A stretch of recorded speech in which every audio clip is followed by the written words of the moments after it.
Assalamualaikum warahmatullahi wabarakatuh. Berjumpa lagi pada mata kuliah alat dan pengukuran teknik. Pada kesempatan kali ini kita akan membahas tentang pengenalan alat ukur, yaitu adalah mikrometer. Simak video ini sampai selesai. Kalau ada pertanyaan silahkan ketik di komentar atau kita bahas di grup WA gitu. Mikrometer. Kalau kemarin kita bicara tentang mistar geser atau jangka sorong atau vernier kaliper. Nah, di sini kecenderungannya bahasanya satu. Apa itu? Mikrometer. Bahasa Inggrisnya mikrometer, bahasa Jawa mikrometer, bahasa Indonesia juga mikrometer. Ada berbagai macam bentuk dan jenis mikrometer seperti di gambar ini. Katakanlah ya, di sini adalah mikrometer pada umumnya. Di sini adalah mikrometer yang biasa kita gunakan dan wajib kita kuasai, mikrometer skrup manual gitu ya. Tapi ada juga mikrometer digital, ada juga mikrometer digital. Ada yang rahangnya sempit, miranya sempit untuk menggigit benda kerja, ada yang rahangnya sangat lebar untuk menggigit benda kerja yang sangat lebar juga. Tergantung fungsi dan kegunaannya, gitu ya, bentuknya bermacam-macam. Ini mikrometer yang biasa dijual di pasaran. Macam-macam mikrometer.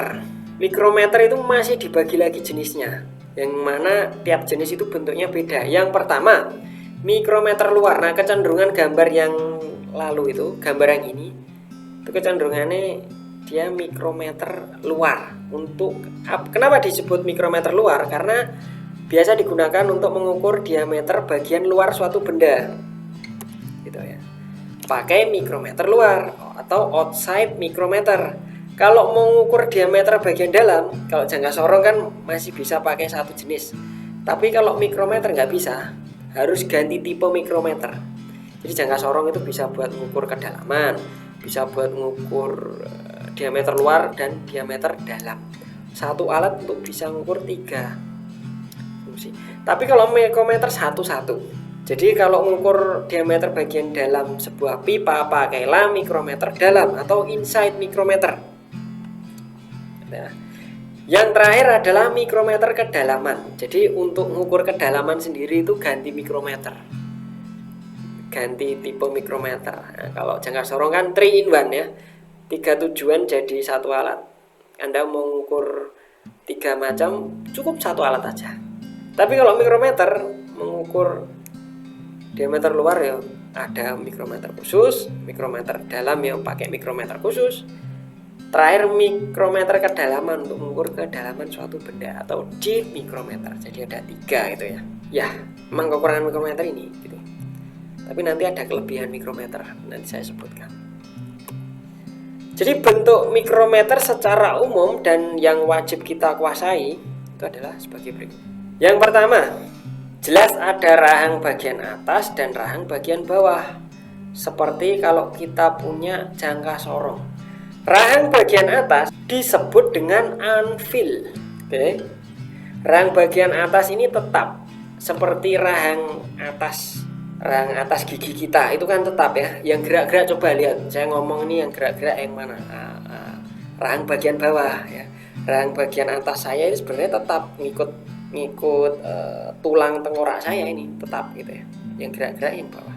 Oke. Anvil ini rahang tetap. Nah, rahang geser, rahang bergeraknya, rahang putar sebetulnya, itu disebut dengan spindle. Posisinya di bagian sini. Ini rahang geraknya. Dia bisa maju, dia bisa mundur. Tergantung benda apa yang digigit. Kalau cuman plat ya dia bakalan maju. Kalau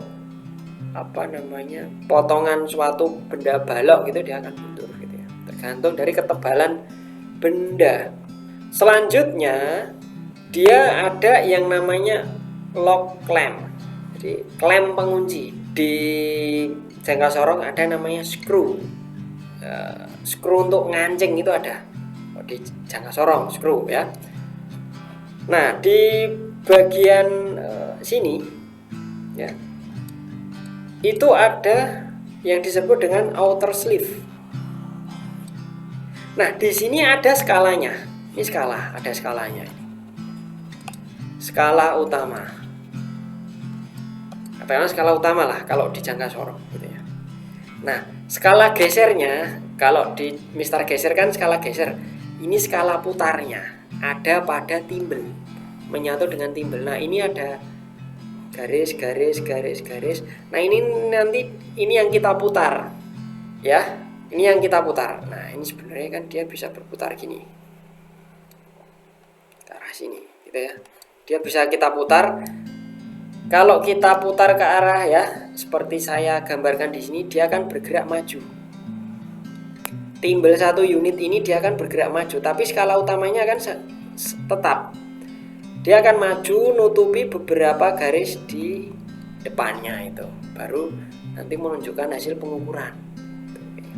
Yang terakhir ini seperti timbel bisa diputar, tapi fungsinya adalah hanya memutar secara halus pelan gitu.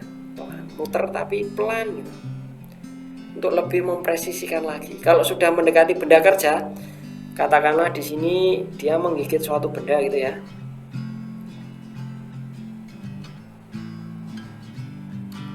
Ya, saya arsir di sini benda kerja.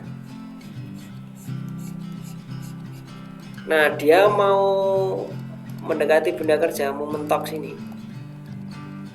Itu jangan pakai timbel, tapi pakailah ratchet stopper. Ratchet stopper itu apa? Ratchet stopper adalah pemutar timbel tapi dengan gear halus ya.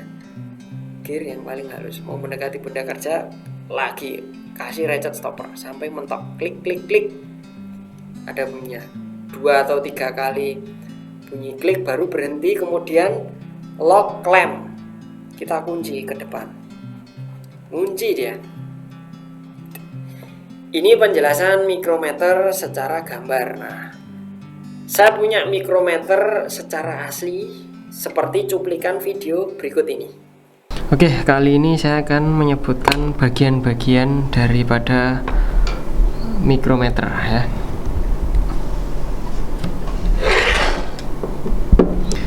Berikut adalah bagian daripada mikrometer. Yang pertama adalah anvil atau rahang tetapnya. Ini anvil ya. Yang kedua adalah spindle. Jadi kalau kita putar ini, spindle akan berputar dan perlahan-lahan mundur atau maju. Ini spindle ya. Kemudian ini adalah klem untuk mengunci ya. Jadi kalau kita tekan ke depan gini, dia nggak akan mau berputar ini. Oke. Selanjutnya ini adalah skala utama atau skala tetapnya ya. Kemudian bagian yang bisa kita putar ini disebut dengan bidal. Oke. Selanjutnya di belakangnya bidal ini adalah ratchet stopper. Ya, kalau bidal ini untuk menggerakkan mikrometer secara cepat, ini secara perlahan-lahan. Ada bunyi kliknya juga. Oke. Gitu ya, itu tadi cuplikan video dari mikrometer aslinya. Semoga tambah terbayang bentuk mikrometer seperti itu. Oke, itu tadi mikrometer luar. Ini mikrometer luar, outside mikrometer untuk mengukur diameter bagian luar. Ini inside mikrometer untuk mengukur bagian dalam. Oke, ini inside mikrometer. Jadi ada 2 buah anvil di sini. Anvil 1, anvil 2. Nah, anvil yang pertama di sini ini anvil yang tetap. Ini bentuk gambar aslinya anvilnya. Oke. Kemudian timbel, ini bisa kita putar nih ya, timbel. Ke arah sini misalkan, bisa saja. Bisa kita putar, kalau kita putar ke arah yang saya tunjukkan, dia bisa maju dan bisa mundur. Nah, ini skala tetapnya itu ini. Skala tetapnya ini. Maju mundurnya timbel nanti akan menutupi skala tetap, akan tertutupi. Jadi semakin bergerak ke kiri ya, semakin bergerak ke kiri, maka diameternya akan semakin mengecil, betul kan? Dia semakin bergerak kiri, diameter yang dia ukur semakin kecil. Oke, itu bentuk dari inside mikrometer. Kemudian deep mikrometer. Untuk kedalaman suatu benda, katakanlah lubang baut atau katakanlah top dead center. Jadi dalamnya piston itu ya, turunnya piston kan bisa titik mati atas dan bisa titik mati bawah. Saya gambarkan dulu. Ini piston. Saat titik mati atas kan, saat piston itu berada pada puncak dan nggak bisa naik lagi. Tapi ada saat dimana piston berada di bawah dan nggak bisa turun lagi. Nah, kedalamannya piston itu berapa, itu nanti kita bisa ukur secara akurat dengan yang namanya deep micrometer ini. Pakai ujungnya ini loh. Ya, kita masukkan di sini. Nanti ada contoh penggunaannya. Gitu ya. Deep micrometer. Nah, bagian yang menonjol ini disebut dengan measuring rod. Oke. Rodnya ini bisa kita gonta-ganti tergantung kedalaman dari sebuah benda itu. Kalau kita ukur dengan rod paling kecil, rod itu bahasa Jawanya genter. Nah, ini musim mangga toh, biasa ngambilin mangganya sendiri, bukan mangganya tetangga ya. Pakai genter toh, karena Anda kurang tinggi, pasti lebih tinggi pohon mangganya. Genter, kalau kurang tinggi genter, ada perpanjangan genter. Ini bisa digonta-ganti.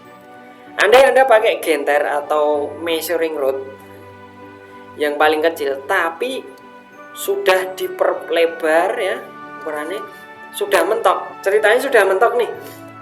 Tapi genter itu masih kalah panjang dari kedalaman benda yang Anda ukur, maka gantilah genter itu. Gantilah measuring rod itu dengan yang lebih panjang, itu tersedia banyak pilihan gitu ya. Nah, sama seperti mikrometer, dua jenis mikrometer yang sebelumnya saya sebut, ada skala utama dan ada skala timbel. Oke, ini yang buat muter-muternya ini.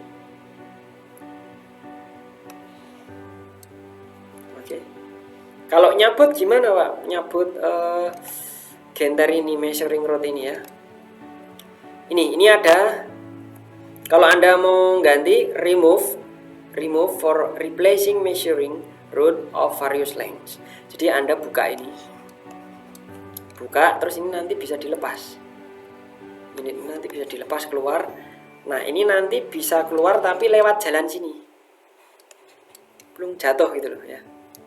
Nah, lewat sini nih, warna hitam ini nanti buat ngelepas. Anda punya pensil mekanik kan? Pensil yang tidak perlu diraut ya, diraut pakai apa namanya itu, cutter, diraut pakai alat peraut pensil itu, tapi cukup di klik. Nah, itu kalau habis isinya Anda kan buka dari atas atau ada yang dari bawah. Nah, mirip seperti itu. Anda buka warna hitam ini keluar, kemudian masukkan lagi rod yang lebih panjang ke dalam sini. Nanti rodnya kan tembus ke sini. Ada rod gitu ya. Nah, ini rodnya seperti ini. Ada berbagai macam rod. Rodnya itu sebetulnya masuk di dalam sini. Terus nanti ada semacam pengait di sini yang mencegah dia nggak bergerak maju mundur gitu ya. Ini yang paling pendek, ukuran 1, ukuran 2, ukuran 3, ukuran 4, ukuran 5. Cara penggunaannya gimana, Pak? Iya, seperti ini. Ini kalau penggunaan mengukur diameter luar suatu benda ya. Outside micrometer, contoh penggunaannya seperti ini. Jadi ini Anda tahu camshaft ya, camshaft. Anda tahu motor Satria FU? Kan ada tulisan, entah Anda paham atau enggak, itu DOHC. Apa itu artinya DOHC? Double overhead camshaft. Camshaftnya ada 2 nanti nih Anda bongkar FU itu. Nah, camshaft itu noken as. Noken as ini Anda ukur keausannya, ketinggian daripada, jadi camshaft kan bulat ginian ya. Jadi yang dia punya bukitnya ini sudah aus atau belum. Anda ngukur dari sini ya, ukuran pertama saya sebut ini ukuran A, dan Anda ukuran B, Anda ukur dari sini. Oke, berapa ketinggian angkat katup? Camshaft ini untuk ngangkat katup biar katup itu terbuka.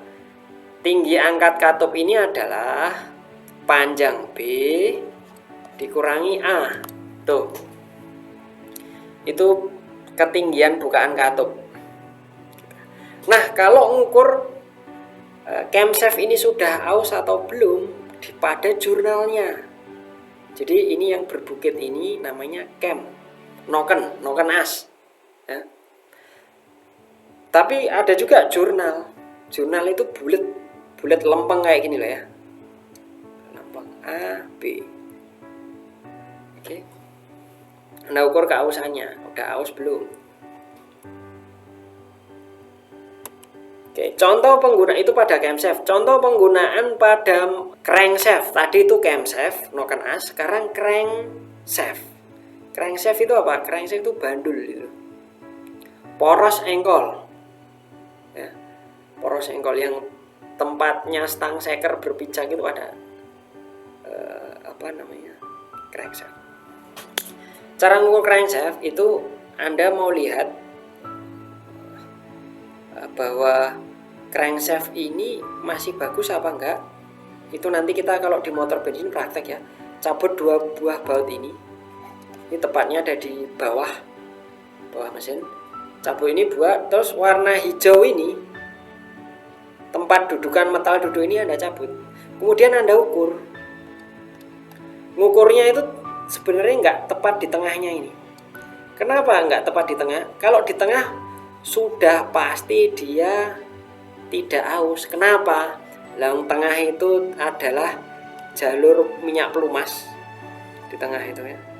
Ini selokan yang nanti akan diisi oleh oli. Nah, kalau Anda mengukur ya yang kena ini dan kena ini, kena metal duduknya itu, maka Anda kalau mengukur itu di bagian sisi pojok sini dan pojok sini. Lebih lengkapnya kalau crankshaft dibelah jadi 2 itu di sini loh, sisi A dan sisi B, sisi A dan sisi B. Sisi A sebelah sini, sisi B sebelah sini. Oke. Apakah crankshaft itu mengalami yang namanya keausan? Kalau keausan barangkali yang warna kuning itu masih ori, keausan. Apakah masih aus ataukah tidak? Itu kita lihat dengan pengukuran gitu ya. Bisa jadi dia aus. Kita bandingkan dengan spesifikasi yang tertera di buku manual gitu ya. Lanjut, penggunaan lagi mikrometer bagian luar. Ini untuk mengukur cakram rem sebuah sepeda motor. Biasanya kan rem depannya cakram.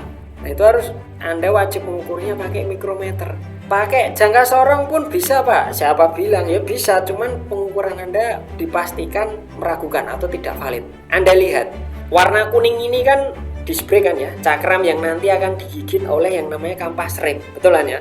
Nah, kampas rem itu dia gigitnya nggak sepenuhnya warna kuning ini, tapi bagian yang saya arsir ini. Ini lintasan dari kampas rem itu ini. Saya arsir ya. Dan dia melingkar. Ini lintasan dari cakram. Oke, kalau saya gambarkan, saya belah secara melintang cakram yang aus itu seperti ini. Ini cakram normal ya, katakanlah ya. Normal itu kayak gini, tapi kalau aus dia itu bentuknya akan seperti ini. Oke. Nah, jadi hanya tersisa bagian yang saya arsir ini. Oke, Anda punya jangka sorong, bisa nggak ngukur, tapi saya nggak mau ngukur ini kok. Ini jelas pasti sudah standar pabrik. Hasilnya pasti sama di buku manual. Wong ini bagian terluar yang nggak tergigit oleh yang namanya kampas. Nggak ada gesekan di situ. Gesekan hanya terjadi sekian mili agak dalam ya, agak mendekati pusat lingkarannya. Jadi pusat gesekannya itu dari sini sampai sini. Inilah lintasan gesekan dari kampas rem. Sekarang Anda mengukur keausan, ya Anda ukur bagian sini, bagian tengahnya dong, jangan bagian luar. Nah, Anda lihat rahang daripada jangka sorong. itu kan lurus dan dia seperti buaya. Mulutnya panjang ya, bukan lebar ya, mulutnya panjang. Ya, dari sini ke sini panjang. Anda mau gigit piringan ini, pasti yang tergigit lebih dulu adalah yang paling lebar. Anda pasti akan mengukur ini dan hasilnya itu salah. Kalau pakai kalau pakai mikrometer, Anda kan bisa cuman mengukur titik ini saja, titik di tengah ini bisa, titik di sini bisa, titik di sini bisa, titik di sini bisa. Nah, kebetulan di sini ngukurnya titik di tengah sini, bisa kan? Nah, itu keunggulan dari mikrometer dibanding dengan jangka sorong. Itu keunggulan pertama. Nah, satu lagi contoh, ini ngukur piston, tapi bukan piston mesin loh ya, tapi piston master rem yang ada di rem. Anda kalau Beat Anda atau Supra Anda sudah rem cakram, Anda ngerem depan, itu sebenarnya dia menekan piston ini. Nah, ini gesekan sama rumah master rem, bisa jadi dia aus. Nah, itu kita ukur keausannya berapa. Sangat presisi mikrometer. Contoh penggunaan lain pada piston, mengukur diameter luarnya. Anda kalau mengukur piston yang bagian sini ya. Ini ya, jangan bagian ini, katakanlah saya sebut ini X ya, jangan bagian Y. Bagian Y itu yang mana ini? Jelas bagian Y ini enggak, kemungkinan dia aus itu kecil, karena yang paling bergesekan itu bagian X-nya. Kan stang sekernya ini. Nah, lihat ini ya. Stang seker sini. Dia hanya bisa geda-gedek ke sini. Kalau geda-gedek ke sini kan nggak bisa dia. Jadi bagian yang aus itu bagian yang saya sebutkan di gambar itu bagian X gitu ya. Contoh penggunaan lain, ini pena piston nih. Ini pena piston ya, diukur 3 bagian, 1, 2, 3 gitu ya. Kaliper piston pun juga bisa diukur dengan mikrometer. Nah, ini contoh penggunaan pada mikrometer dalam atau inside mikrometer. Jadi saya punya pipa, saya mengukur diameter pipa bagian dalam. Oke, Pak, jangka sorong itu pun juga bisa untuk mengukur diameter pipa bagian dalam. Iya, bisa seperti ditunjukkan di huruf A. Saya arsir di sini. Dia bisa untuk mengukur bagian A. A saja nih jangka sorong, karena mengingat rahangnya itu kan pendek, tek gitu. Tapi kalau saya butuh 3 pengukuran di sebuah pipa ini ya, saya bikin garis arsiran lagi. Saya mengukur bagian ini ya. Saya kasih ini huruf B. Bisa nggak jangka sorong? Nggak bisa, rahangnya terlalu pendek. Ya. Kemudian bisa lagi nggak mengukur bagian C? Nggak bisa. Jangka sorong, mulutnya, rahangnya terlalu pendek. Gitu ya. Nah, pastikan saat Anda memasang inside mikrometer ini ke dalam pipa, itu harus benar-benar tegak lurus ya. Oke. Seperti ditunjukkan huruf B.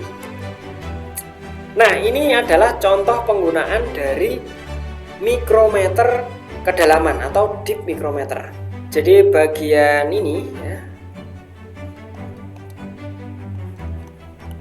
bagian ini nanti akan bersentuhan dengan benda kerja bagian atas. Nah, dalamnya ini berapa sih? Ini kedalaman ini berapa? Itu tugasnya dari genter ini atau measuring rod gitu ya. Measuring rod, ada juga yang menyebutnya dia spindle juga. Oke. Ini contoh penggunaan dari ketiga macam mikrometer yang sudah saya jelaskan tadi. Apa saja? Outside mikrometer, mikrometer diameter luar. Inside mikrometer, mikrometer untuk mengukur diameter bagian dalam. Dan deep mikrometer untuk mengukur kedalaman suatu benda. Oke, kapasitas pengukuran di rahang yang namanya mikrometer luar itu kan terbatas kan. Kalau tadi pakai ini kan genternya ini ya, kok sebut gantry, measuring rodnya ini bisa digonta-ganti, ada yang pendek, ada juga yang panjang,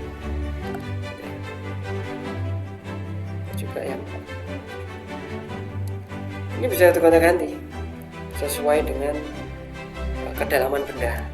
Tapi kalau ini nggak bisa, ada spesifikasi yang tertulis di rahangnya ini ya, di rahangnya ini biasanya tertulis 0 sampai strip 25 mm.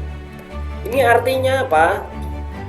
Mikrometer ini hanya bisa mengukur benda dengan panjang 0 sampai 25 mm. Kalau ada benda dengan panjang katakanlah 25,1 mm itu ya, dia nggak bisa ukur, nggak masuk rahangnya. Rahang ini nggak akan cukup, sudah mentok di pojok sini ya. Oke, loh Pak, bagaimana dengan ukuran ini? Ukurnya gimana? Nanti ada spesifikasi lain mikrometer.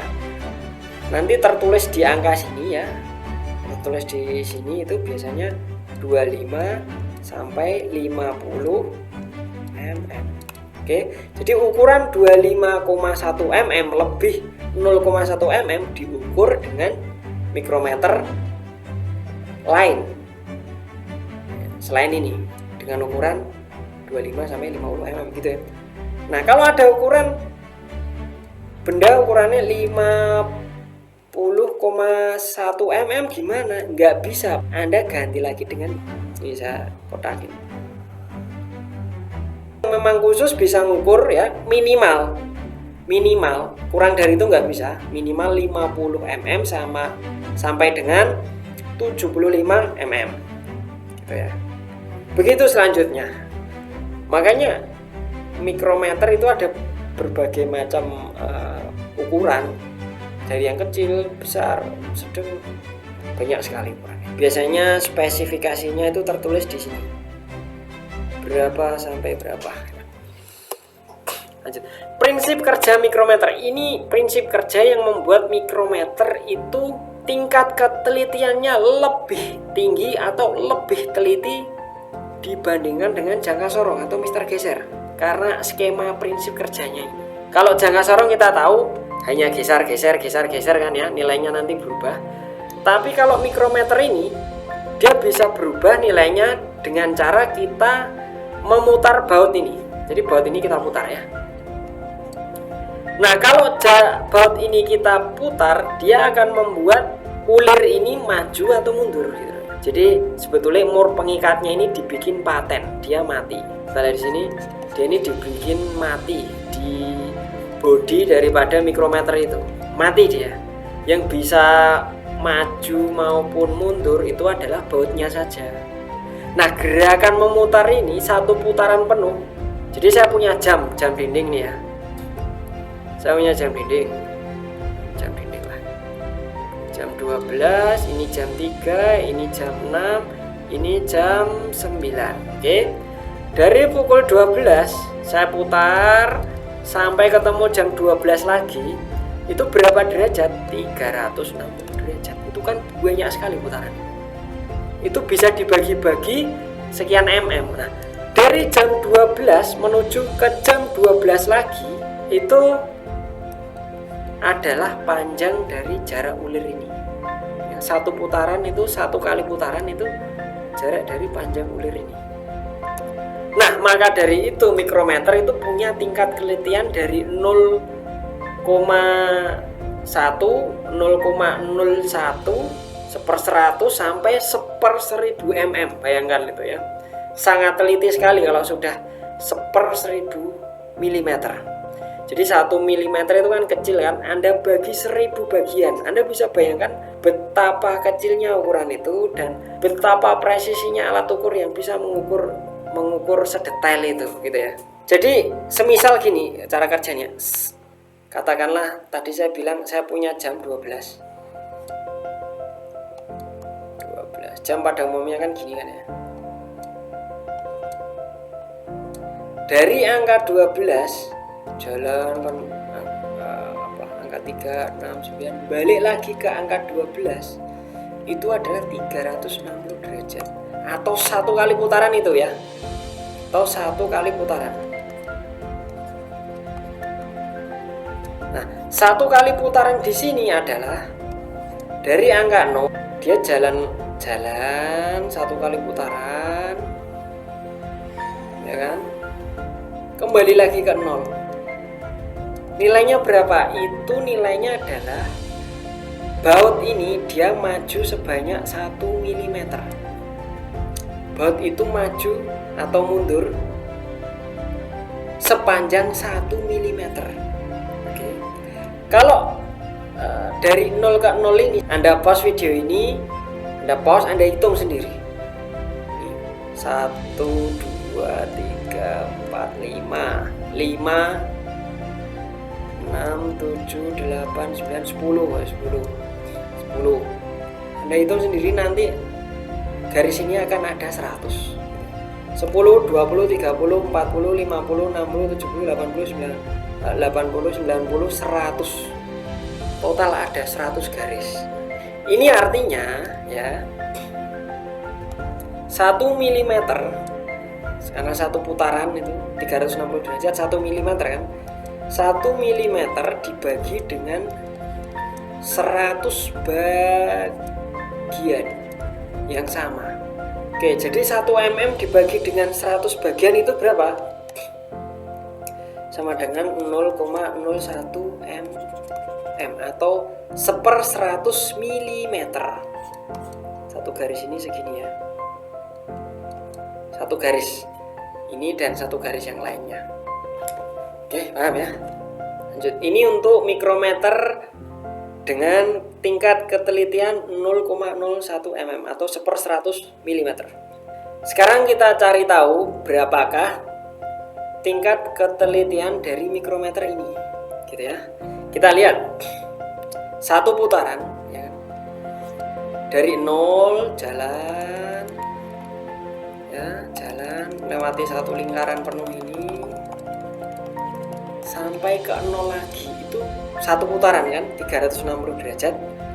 Nah, 1 putaran ini ya, rahang atau anvilnya atau spindlenya itu bisa maju dan bisa mundur sepanjang 0,5 mm. Kalau 2 putaran baru 1 mm. Kalau 2 putaran itu baru 1 mm. Tapi 1 putaran dari jam saya sebutkan tadi ya, biar enak, biar mudah, itu kita analogikan seperti jam dinding. Dari jam 12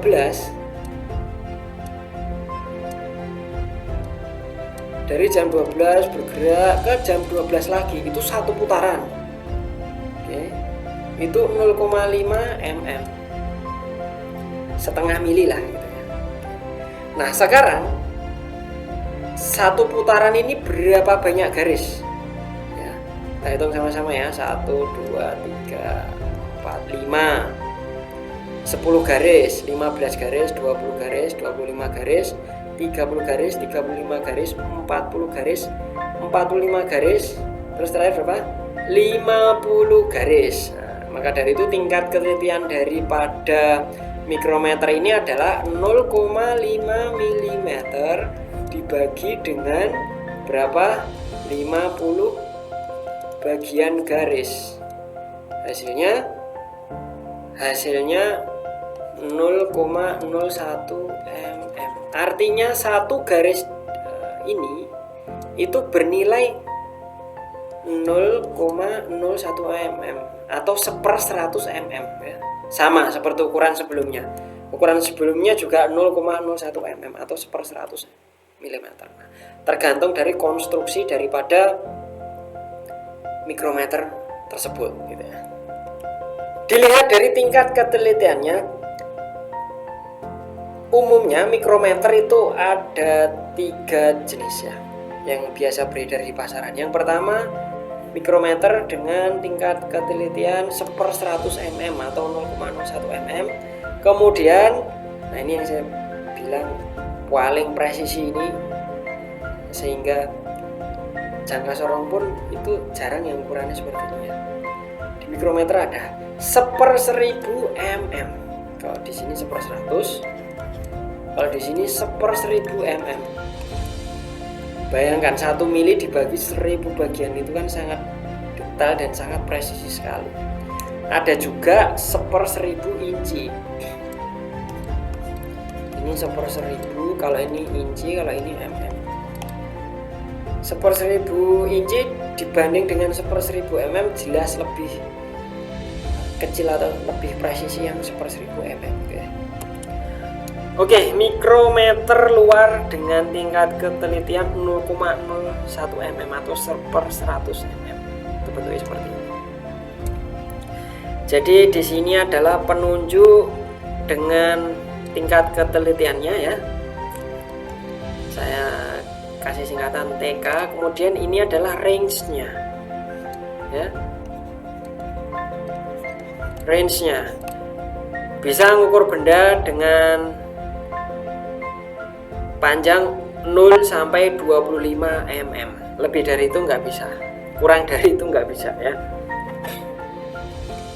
Ini kode produknya, merek pembuatnya ini Mitutoyo, terkenal dari sejak dulu, itu alat ukur paling mahal dan cukup presisi. Ini juga Mitutoyo, tapi dengan tingkat ketelitian, kita lihat di sini,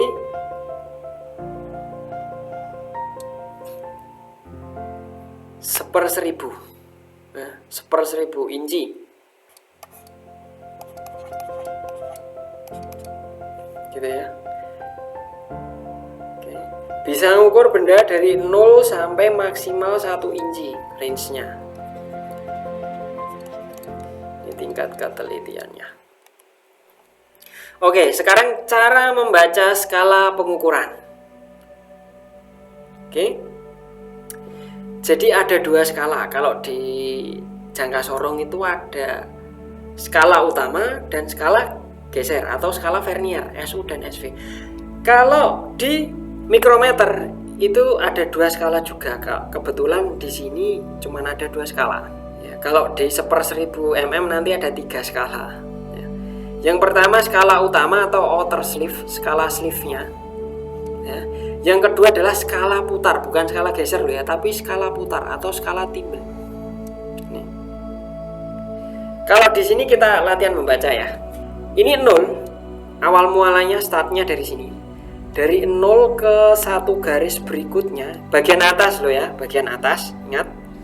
Ada skala bagian atas, ada skala bagian bawah. Ini kita baca dulu skala bagian atas. 1 garis ini itu 1 mm. Segini ini 1 mm. Oke. Tapi kalau setengah ini di skala bawah ini ya, kita lihat. Nah, ini adalah 0,5 mm. Ya, setengahnya itu di bawah penunjuknya. Sekarang kita baca skala utamanya dulu. Dari 0 ya. 1 2 3. Kita baca sleeve-nya. Sleeve berapa ini? 1 2 3 mm ya. Itu aja, enggak, skala sleeve-nya nambah. Orang ini cuma di sini kok 3 itu ya. Kan masih ada sampai segini. Ya. Segininya berapa? Oh, ternyata ketambahan setengah bawahnya. Sleeve 1 tambah lagi tambah 0,5 mm. Oke, selesai? Belum, baca skala timbelnya. Skala timbel yang segaris dengan ini ya. Saya lihat, saya perlihatkan nih, saya gambarkan garisnya.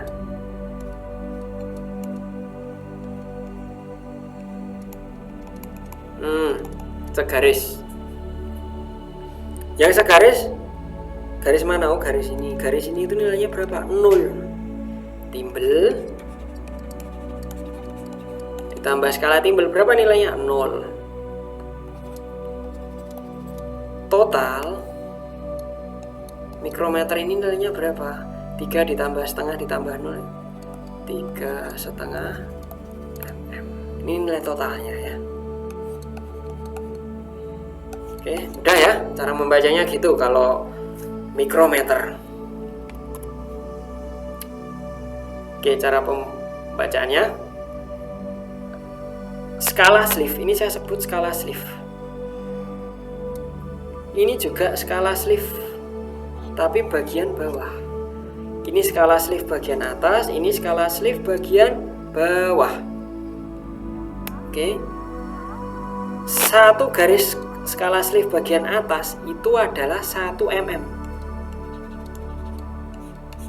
Oke. Satu skala sleeve bagian bawah nih ya. Maaf ini ke sini itu adalah 0,5 mm. Oke. Sekarang coba kita latihan, kita baca ini. Berapa ini nilainya?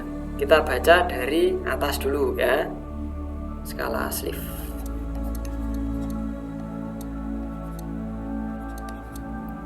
Sleeve atas. Ada juga sleeve bawah. Sleeve atas.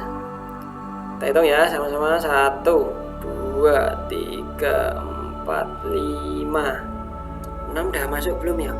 Belum kelihatan di sini. Masih tertutup skala timbelnya. Ini timbel ya. Segini ini timbel atau bidal. 1, 2, 3, 4, 5 mm. Tulis aja 5 mm. Oke. Sekarang skala timbel tapi bagian bawahnya berapa? Kita hitung dari mulai sini, Mas. Jangan hitung dari awal ya, dari sini. Oke. 1, cuma 1 tok.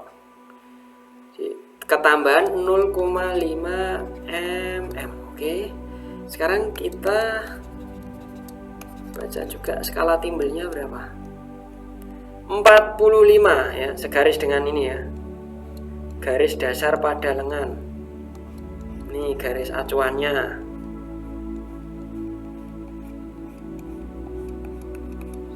Oke, ini adalah artinya satu garis di sini. Oke, satu garis di sini itu adalah satu garis di skala timbel. Satu garis di skala timbel ini 0,05 ya. Oke. 0,05 dibagi dengan jumlah garis yang ada di sini. Ingat ini 45 habis itu 45 habis itu angka 0. Ini artinya udah dari awal. Nah, Anda kalau hitung total berapa sih? Ini kan skala yang melingkar ya. Skala ini kan melingkar. Memutar atau mubeng istilah bahasa Jawanya. Itu kalau Anda jumlah ada 50 garis. Jadi 0,5 mm dibagi dengan 50 garis hasilnya berapa? 0,01 mm atau 1/100 mm gitu ya. Jadi satu garis ini nilainya adalah 0,01 mm. Oke. Sekarang ada garis 45. Jadi 45 dikali dengan 0,01 mm. Hasilnya berapa? Hasilnya adalah 0,45. Sini tambah 0,45 mm. Oke. Total kita tambah semua ya. Hasilnya adalah 5 ditambah 5,95 mm. Ini hasil akhirnya. Total hasil pengukurannya 5,95 mm. Mudah bukan? Oke. Contoh 1 kita kerjakan lagi, latihan lagi ya. Kita baca dari skala sleeve. 1, 2, 3, 4, 5. 5 ini ya. S1 sleeve bagian atas S1 sama dengan 5 mm. Oke. Sleeve 2 ada nggak? Setelah ini kok nggak ada kelihatannya, berarti 0 mm. Oke, sekarang skala timbel. T-nya berapa? 20 ya. 20. Ingat, 20 dikali dengan 0,01 mm. Hasilnya 0,20 mm. Oke, kita tambahkan di sini.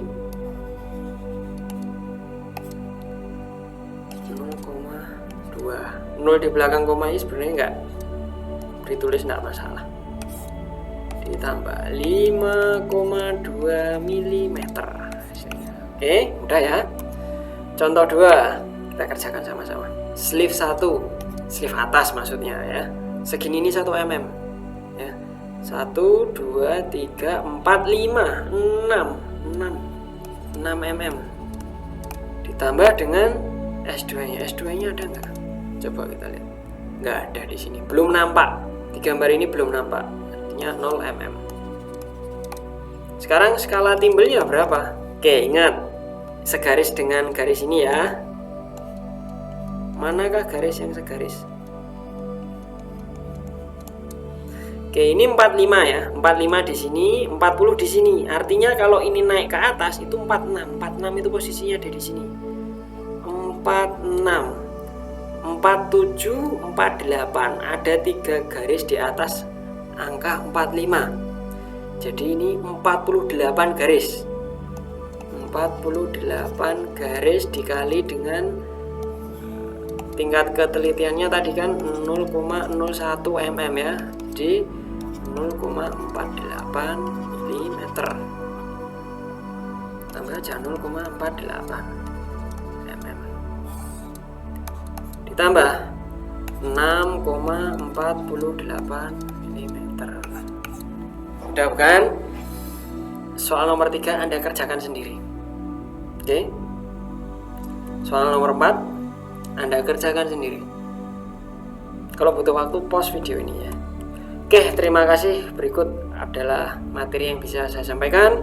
Semoga bermanfaat. Jika kurang jelas bisa kita bahas di sesi komentar. Akhir kata, wassalamualaikum warahmatullahi wabarakatuh. Sampai jumpa minggu depan. Terima kasih.